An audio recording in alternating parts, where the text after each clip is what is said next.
আমরা জানি ধূমপান ক্যান্সারের অন্যতম প্রধান কারণ। সিগারেটের প্যাকেটের গায়ে এই বিধিবদ্ধ সতর্ক বার্তাটি আমরা প্রতিদিন দেখি, কিন্তু ভেবে দেখেছেন কি দিনের পর দিন অতিরিক্ত ধূমপান করার পরও অনেকেই কেন ক্যান্সার ছাড়াই দিব্যি বেঁচে আছেন?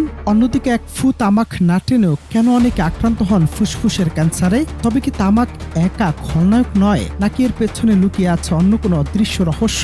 আন্তর্জাতিক বিজ্ঞান সাময়িকী নেচারে প্রকাশিত ক্যামব্রিজ বিশ্ববিদ্যালয়ের গবেষকদের একটি সাম্প্রতিক গবেষণায় এই বহুল আলোচিত প্রশ্নের এক অমীমাংসিত উত্তর সামনে এনে চমকে দিয়েছে বিশ্বকে।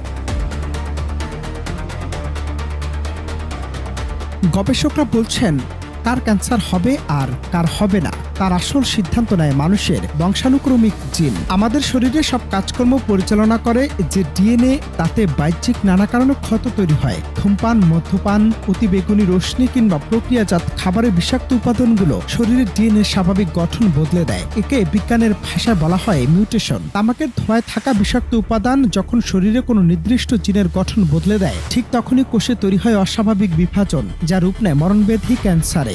আর যার ডিএনএ বিষাক্ত উপাদানের আঘাত সহ্য করেও অবিকৃত থাকে, সেক্ষেত্রে ক্যান্সারের ঝুঁকি অনেকটাই কমে যায়।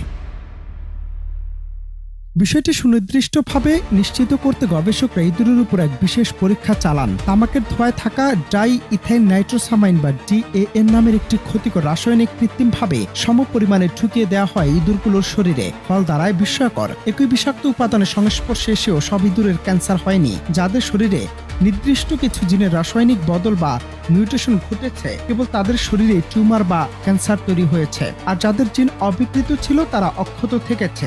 এই পরীক্ষায় স্পষ্ট করে দিল, তামাক উস্কানিদাতা হতে পারে, কিন্তু চূড়ান্ত খলনায়ক হলো বদলে দেওয়া জিন। তবে দাঁড়ান, জিনের এই কারসাজির কথা শুনে ভাববেন না যে সিগারেট টেনেই যাওয়া নিরাপদ। বিজ্ঞানের সতর্কতা হলো, কার ডিএনএ কখন বা কোন ফাঁকে তামাকের বিষাক্ত ছবলে বদলে যাবে তা পরীক্ষা ছাড়া আগে থেকে কখনই বলা সম্ভব নয়। তাই জিনের দোহাই দিয়ে ধূমপান চালিয়ে যাওয়া মানে নিজের জীবন নিয়ে এক মারাত্মক জুয়া খেলা। অনন্ত হাসান মাসুদ, বাংলা টিভি।